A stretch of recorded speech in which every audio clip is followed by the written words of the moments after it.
तरह पड़ल बा, केहू नहीं खे का काटे वाला।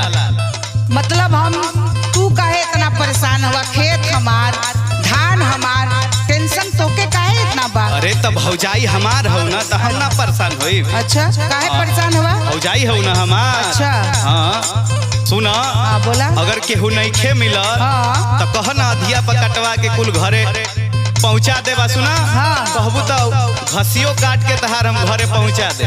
सुना तू अपन काम करा, तू हमरा चक्कर में मत रहा। अरे तो हमारा पर भरोसा नहीं है? हमरा तोहरा पर भरोसा नहीं है ना। सुना बोला।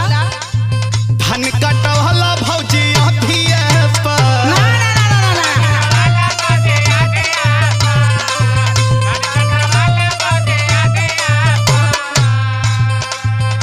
धान अधिये पे भी काट दे। नहीं ना कटवाएंगे। अच्छा तो सुना। बोला।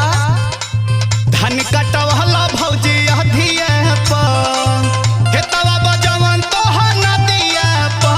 अच्छा खेतवा बजवन तोहर नदिया पर, धन कटवला भौजी अधिये।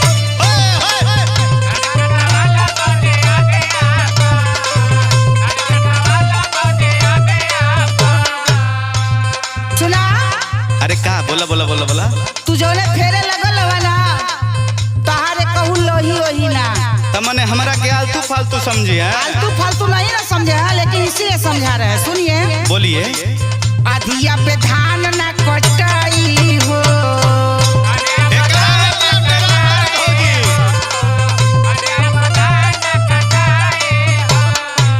सुना ए देवर बबुआ, बोला भौजी। इतना मेहनत करके हमनी का खेत में अपन धान के उपजौले बानी जा, अधिया दे देवे के तो साल भर हम खाई का जाई, मन का बाल बच्चा का खाइए।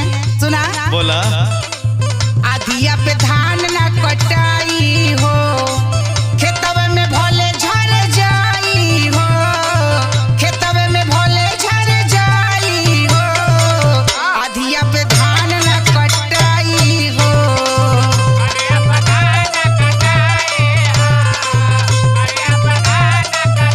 समझ में आवता ना?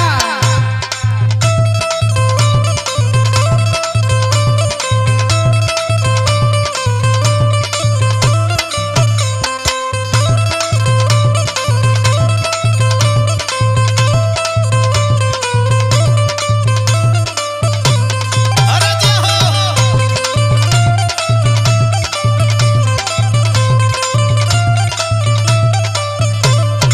ए भौजी। बोला बबुआ। जान तारू का हो?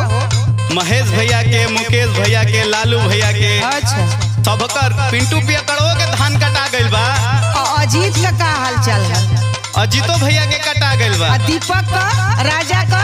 अरे उनका तो मंसूरिया कटा था ना था, हमार तनी खुशबू वाला है। तहार कहिया कटाई? हम बताइब ना। सुना। बोला। कटब धान भौजी तोहरे ही सोझा, होई ना गढ़बड़ धोवत में बोझा हो।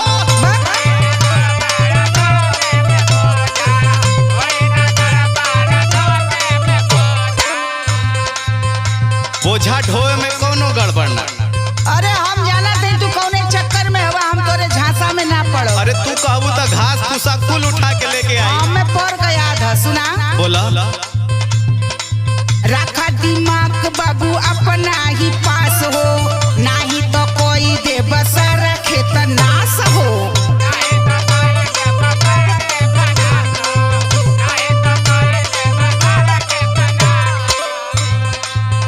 ए भौजी। बोला। कोनो नुकसान ना पहुंचाई भो। ना पहुँचेबा? हाँ बात पर ध्यान दो। कैसे बतावा? सुना। बोला। घटब धान भौजी तोहरे ही सोझा, होई ना गड़बड़ ढोवत में बोझा। रखा दिमाग बाबू अपने ही पास हो, नहीं तो कोई दे बसर खेत नाश हो। अब राहुल सैनी का खेत वैसे ही पड़ल बा। अरे तो हमरो पर भरोसा कर। कैसे भरोसा करी हो? हमें राजा बतौला कि तोहरे पर भरोसा ना करे लायक बा। अरे सुना ना। बोला। कर तू भरोसा हमरा बतिया पर। ना ना ना। कर तू भरोसा हमरा बतिया पर। कटवाला भौजी अधिया पर। मान जा।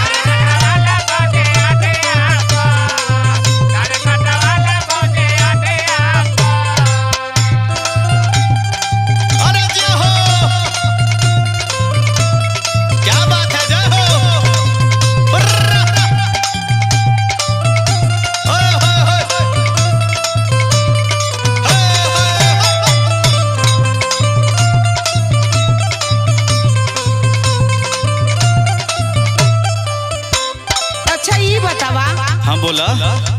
तोहके इतना काहे बेचैनी रहिले बा? आखिर बात का बा? तोहर का फायदा बा? अरे तहार हेल्प हो जाए, अब का चाहिए नहीं बतावा। तो क्या तोहार हेल्प हमके ना चाहिए। चल तू अपन काम करा, हम केहू से करवाए ले। भौजी सुना, तोहरा के मिल ही जाई भौजी यह दाम हो, ज्यादा ना करे पड़ी खेतवा में काम हो।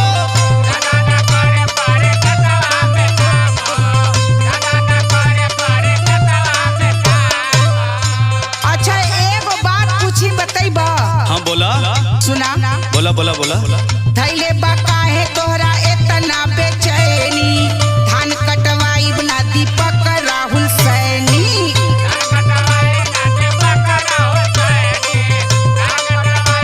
तो से कटवाइबे ना करो। तके आई फलाने बो यहाँ काटे का। ढकाने बोई है तो से मतलब। सुना बोला तोहरा के मिल ही जाई भौजी यह दाम हो, ज्यादा न करे पड़ी खेतवा में काम हो। धैले बा काहे तोहरा इतना बेचैनी? धान कटवाई बना दीपक राहुल सैनी। जानता रू भौजी, का हो? एगो बात कही, का तू बहुत जिद्दी है हो। ई कोनो नई बात बा? इतना जिद करल जला, काहे ना कहत करो? नहीं एक बार कटवा लो। हाँ। तो इतना जिद करल जला। मतलब तू उतारू हो गलवा। अरे सुना बोला भइल का बतो हाडा